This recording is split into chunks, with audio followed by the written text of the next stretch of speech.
I'm Tim Bradner. Welcome to Capitol Views. We're here with Deantha Crockett, Executive Director of the Alaska Miners Association. Deantha, here in this year in Juneau, we're so preoccupied with the budget and revenue shortfalls and the uncertainties about the gas pipeline, we forget that there's some things that are really going well in this state, and one of them is mining. So you're the Executive Director of the Alaska Miners Association. You're the face of the mining industry. So that's right. Anyway, tell us first about the AMA and what it does and how it's organized. Okay, so the AMA, the Alaska Miners Association, is a trade association for the mining industry in Alaska. Excuse me, and we are an umbrella association, so our membership consists of very small placer miners to the large-scale operating mines and projects, vendors and contractors that do business with the mining industry, and really anyone that falls into that umbrella.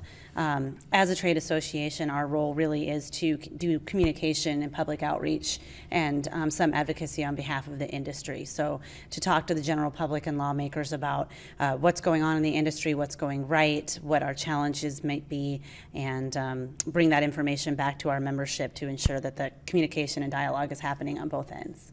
And how it's an old organization, one of the first of our major trade associations. Yeah, we are pretty old. In 2014, we celebrated our 75th anniversary. Wow. So we were formed in 1939. We started out a bunch of miners in Nome at the time. The activity in Nome was really ramping up, and they found themselves needing a little more formal organization than they had. So they had been meeting regularly about issues that they were facing and what sorts of mining issues were going on in the 1930s. And it became clear to them that maybe they needed to sort of form an organization and get their ideas more organized and be able to convey them. And up through the years, through various developments, ended up getting a branch in Fairbanks, a branch in Anchorage, a branch in Juneau. During the 80s, when a lot of the Alaska lands legislation was happening, brought in a statewide staff before it had been entire volunteers, but realized that they actually needed to hire some people to carry out the mission of the organization, and that's continued through today. Well, that's quite a long history. Yeah. Deantha, you just completed an economic report on the economic contribution of the industry to the state. Can you tell us a little bit about that? Yes, I did. I have it hot off the press right here. We have, for many years now, commissioned the McDowell Group. It's a statewide economic research group to study the economics of our industry. So to go through and look at the mines that are out there, look at the exploration projects that are out there, and see what the economics are in terms of how many jobs, what the payroll is like, what sorts of taxes do they pay to their local governments and the state government, what are the payments to Alaska Native corporations, and where does the money flow out from mining activity into the state of Alaska. So we have some pretty exciting information in that. It's interesting that mines are they're sort of out of sight. They're away from the major towns. You don't see them. Yet here in Juneau, the Greens Creek mine is one of the state's major employers.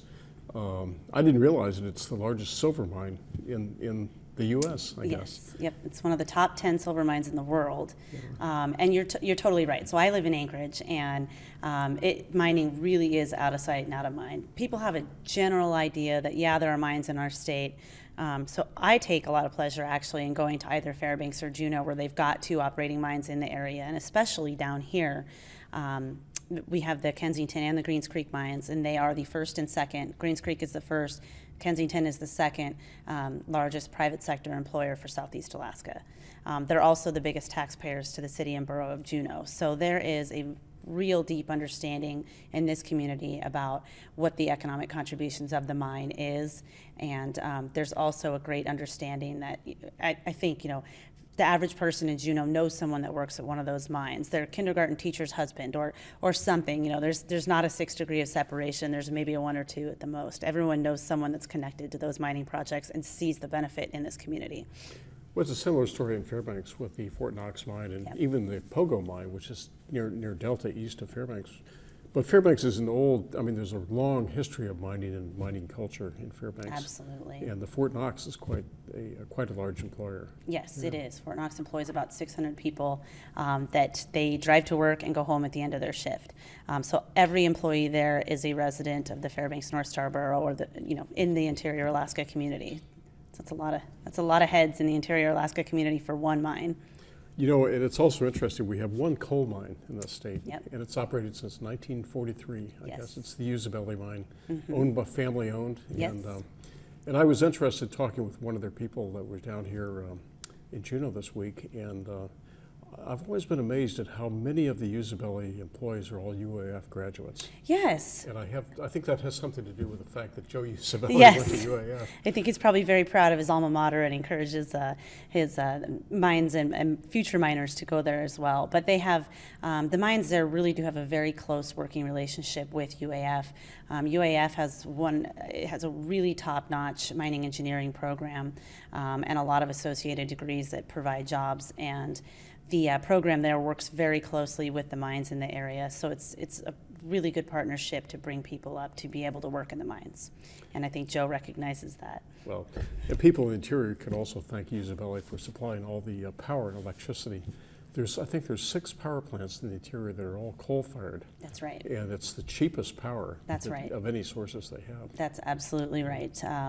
That McDowell Group, the same one that does our study, had done a study for Usabelli last year, and they were able to determine that without coal, so coal from Usabelli is 30% of the energy portfolio for Golden Valley Electric Association that powers Interior Alaska.